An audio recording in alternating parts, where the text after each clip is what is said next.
CENTCOM Commander Brad Cooper visiting troops in the Middle East as President Trump tells the New York Post today he believes the U.S. operation against Iran won't continue much longer, and the Pentagon signals U.S. strikes are crushing the Iranian regime.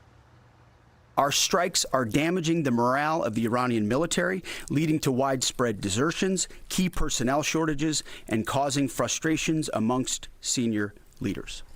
Well, let's bring in Joseph Votel, retired four-star general and former CENTCOM commander. And General, what a great pleasure to have you with us today. I'm sure that you are thinking of all the troops out there at the moment and what they're going through and the fights that they're taking on.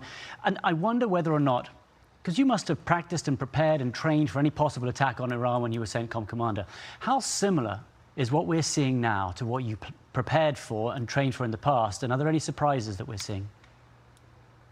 Thanks, man. It's good to be with you. And certainly I agree with you. Our troops are doing a magnificent job here. I think what we've seen is largely, for the most part, what we would have expected. An attack on Iran is likely going to result in some type of response on their part. We certainly had seen in the past that they'd come after our bases, so we would have expected they would have come after our bases, our installations, our forces. We would have seen them put a lot of pressure on the Straits of Hormuz. That's definitely an operational advantage for them, just geographically. So I think all of that is expected. I think the one thing that did surprise me a little bit was when Iran initially attacked a number of civilian targets in Dubai, airports and hotels. That I think we did not necessarily, I would not have normally expected that. We certainly expected the attacks against military targets. And it's interesting because of the success that we've seen, over 11,000 targets hit inside Iran, the U.S. military doing an incredible job, and yet still the regime continues to stand up. It is still there in some form or other. And there is some talk perhaps of putting boots on the ground. And I want to play to you something that Secretary Hegseth said earlier today about that possibility. Goals and guidance and things were military objectives that we're moving toward and things that we look at. And as he's articulated, he said 4 to 6 weeks, 6 to 8 weeks, 3.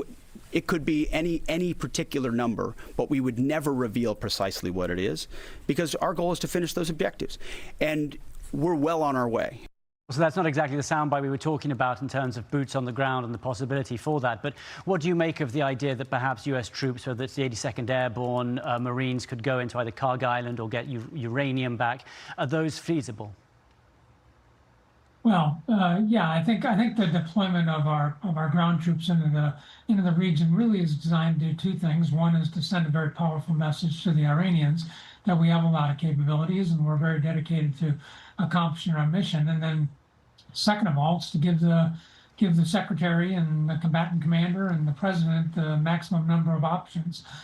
Certainly, these forces could probably go into one of these islands. I think the highly enriched uranium recovery mission is more specialized, so it would probably require a different set of troops and capabilities to go into those. Any of those are significant operations, and so they would have to be well planned, yeah, well supported, and well integrated with the variety of other things that we have going on. But certainly those ground troops are designed to give us some flexibility here. If you were still CENTCOM commander now, what advice, what direction might you be giving President Trump and the administration?